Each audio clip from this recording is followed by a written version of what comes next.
The Vanderpump Rules reunion kicked off Tuesday night with the first part of what promises to be a fiery three-part special.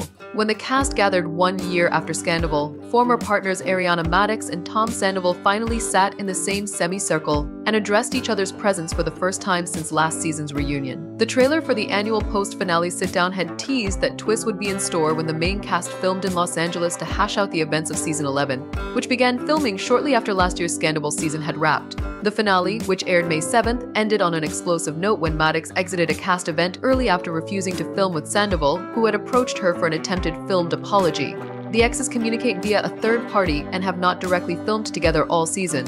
The entirety of season 11 has explored the fallout from what became a national scandal after the secret affair between co-star Sandoval and former castmate Rachel Leviss was exposed. As a result, Leviss left the hit Bravo series, which reached ratings records with its finale and reunion last year, addressing the controversy. As Andy Cohen sat down with Sandoval, Maddox, Tom Schwartz, Katie Maloney, Lala Kent, Gianna Shea and husband Brock Davies, and James Kennedy, the reunion host dove right into some of the lingering legal issues for this now fractured group.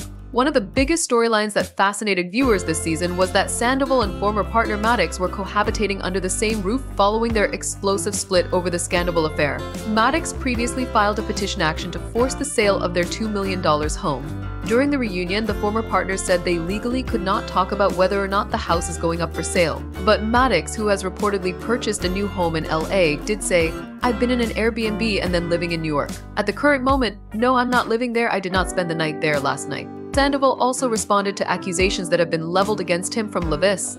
"Looking back, I think she's a fucking coward, and I think her sitting here and preaching to everybody that she's moving on, but still talking relentlessly about me and everybody is just ridiculous," said Sandoval. Referring to her iHeartMedia Rachel Goes Rogue podcast, she said she ultimately left due to both her mental health and not receiving equal pay to co-stars Sandoval and Maddox. "We both did this. We both chose to do it. We're both responsible." Executive producer Lisa Vanderpump noted that she does not listen to Leviss' podcast, but brought up a recent claim from Leviss in the press accusing Vanderpump of victim shaming her.